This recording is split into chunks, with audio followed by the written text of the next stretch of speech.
करते हैं। अब हम अपने मार्केट महारथी स्पेशल सेगमेंट में आज हमारे साथ डीपी सिंह साहब हैं। डीपी सिंह साहब बहुत ही पुराने बाजार के विशेषज्ञ हैं, देखते आए हैं। इंडिया के सबसे लार्जेस्ट म्यूचुअल फंड के डिप्टी एमडी हैं, चीफ बिजनेस ऑफिसर हैं और हमारे नेटवर्क के बहुत अच्छे मित्र हैं। सिंह साहब, गुड मॉर्निंग, बहुत शुक्रिया आज हमसे बात करने के लिए। एसबीआई म्यूचुअल फंड करीब करीब 5 lakh crore assets under management के हो गए हैं। बताइए क्या ज़बरदस्त बढ़ता हुआ। इनफैक्ट अभी निकुंज ने एक डेटा भी शेयर किया कि इवन डिस्ट्रीब्यूशन भी एसबीआई नंबर 2 पे हो गया है। तो मतलब एसबीआई की बढ़ती हुई छाप देश के फाइनेंशियलाइजेशन का पार्टिसिपेट करते हुए।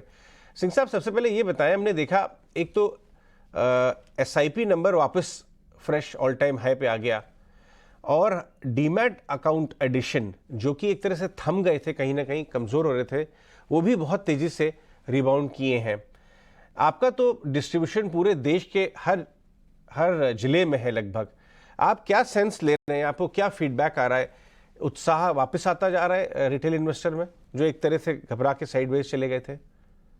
देखिए, रिटेल इन्वेस्टर तो बढ़ते जा रहे हैं। इसमें हमें जो सबसे बड़ी दिक्कत आज की डेट में आ रही है, एक जो टेंडेंसी होती है ना कि चलो प्रूव कर लो, या किसी ने कह दिया कि 5 साल से पैसा बन रहा है, फिर एक बार निकल जाओ दोबारा एंटर करेंगे, या टाइमिंग द मार्केट, वो जो एक जो है दोबारा देखने को मिल रहा है कि कुछ लोग नए लोग आ रहे हैं और पुराने लोग अपना प्रॉफिट बुक करके उसमें से टाइम करने की वेट कर रहे हैं, जो कि मेरे हिसाब से एक बहुत ही कोई बहुत अच्छा, इसको मैं ट्रेंड नहीं बोलता, क्योंकि लोगों को फिर ये एक होता है कि इस लेवल पे निकल जाओ फिर दोबारा एंटर करेंगे। दोबारा एंटर करने की फिर मौका मिलता नहीं है, क्योंकि हमारी we India continue to be in a very very sweet spot.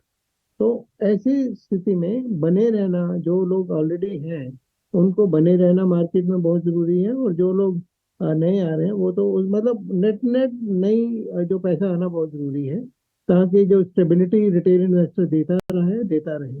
परंतु आपका वो ये कहना बिल्कुल सही है कि रिटेल इन्वेस्टर, नए रिटेल इन्वेस्टर बहुत जुड़ रहे हैं। नंबर ऑफ एसआईपी तो हम देखते हैं वो हर दिन हर महीने बढ़ती जा रही है। वो एक बहुत ही अच्छा और बहुत ही शुभ निशान है हमारी मार्केट के लिए।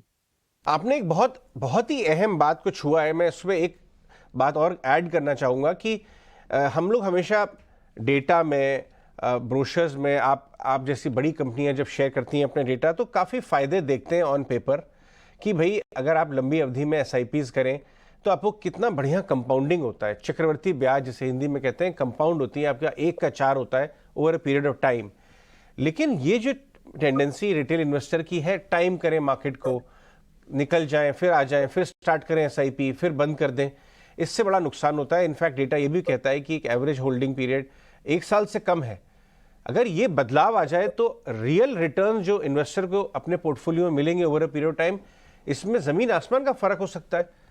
सिंह साहब। बिल्कुल बिल्कुल, वो बहुत जरूरी है, पर इसको ना हमें थोड़ा और गहराई से देखने की जरूरत है अजय जी। उसमें गहराई देखने की क्या जरूरत है कि आम जो व्यक्ति है, एक जो लेमैन है, उस वो ही गेट इन्फ्लुएंस, या उसको जो प्रभाव देते हैं वो बीच में जो इंटरमीडियरीज हैं, या जो आप जैसे एक रिस्पॉन्सिबल चैनल्स हैं वो देते हैं। आप तो हमेशा एक पॉजिटिव बात करते रहते हैं, परंतु क्या है कि जब अनिश्चितता की भावना होती है, क्योंकि ये मार्केट ना बहुत अच्छी रिटर्न दे रही है।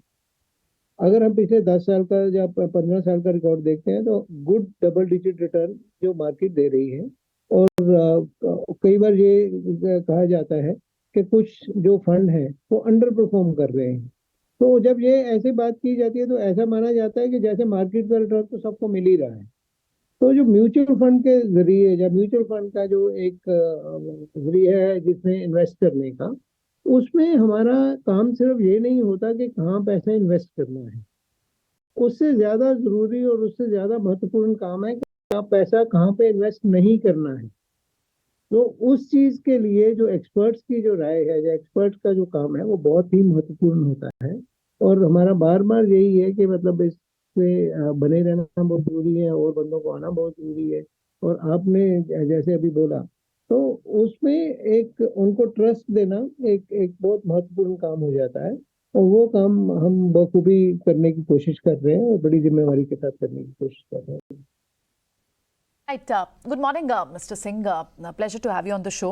Mr. Singh, आपसे समझना चाह रहे थे क्योंकि पिछले 2 महीनों में अच्छी खासी मूवमेंट आई है स्टॉक्स में, और in fact small cap mid cap में तो अच्छी खासी रैली भी आई है। आपके जितने भी फंड्स हैं, ये डेटा भी है फीका भी, कि जितने भी small cap mid cap funds में उसमें इनफ्लो भी बढ़े हैं। अभी फिलहाल क्या आपको दिख रहा है, ये तेजी सस्टेन करते हुए दिख रही है?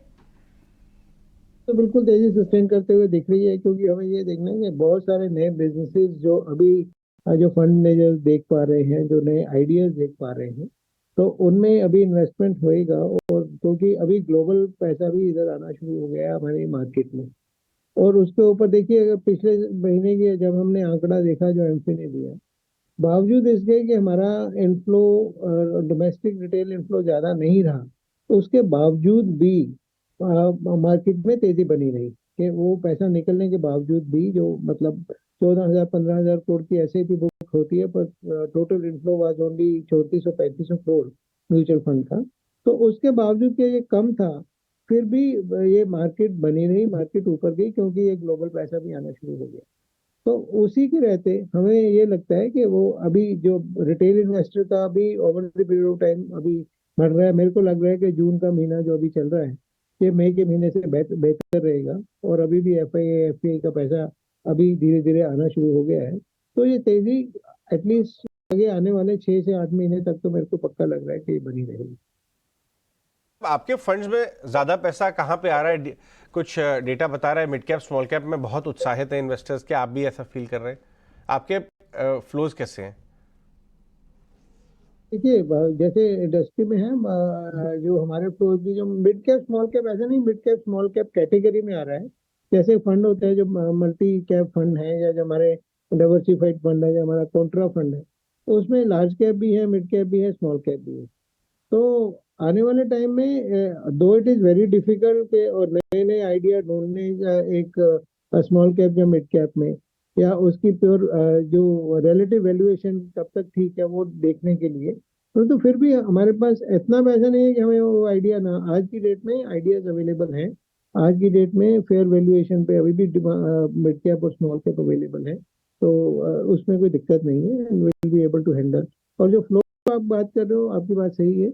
वो मिड कैप लार्ज कैप में, जो प्योर लार्ज कैप है उसमें थोड़े कम आ रहे हैं। बट बाकी जो डाइवर्सिफाइड फंड है उनमें भी लार्ज कैप काफी हद तक होता है।